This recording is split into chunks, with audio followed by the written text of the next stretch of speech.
In today's video, I'm going to teach you how to use Google Meet on your desktop. Whether you're connecting with colleagues for work, catching up with friends, or attending virtual events, Google Meet has become an indispensable tool for video conferencing.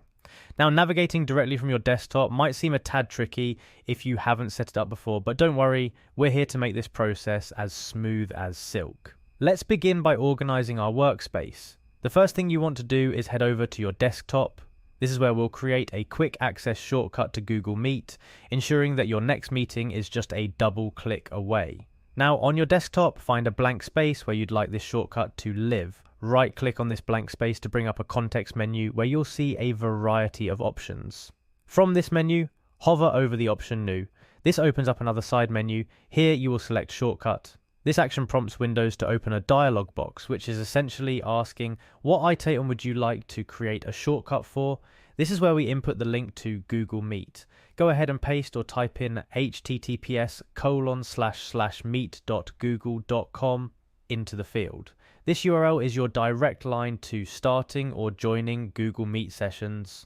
Once you've entered the web address, click on Next to proceed. You're almost there.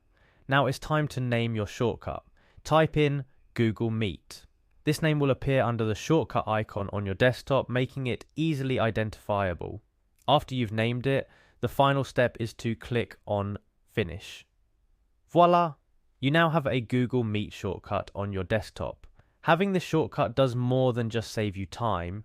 It simplifies your workflow, allowing for spontaneous meetings or quick check-ins without the need to navigate through your browser each time. Just double click on this new icon and you're ready to greet or meet anyone, anywhere, right from your desktop. Remember, efficiency in your digital workspace can transform how you work and interact. And this little shortcut to Google Meet is a perfect example of a small change that can have a big impact. So go ahead, give it a try and see how this tip enhances your video conferencing experience. And that's all there is to it. Thanks for joining me in today's guide on how to use Google Meet on your desktop. Be sure to practice setting up this shortcut. It's a quick, simple way to keep your communications seamless and effective. Stay tuned for more helpful tips and tricks to navigate your digital world with ease.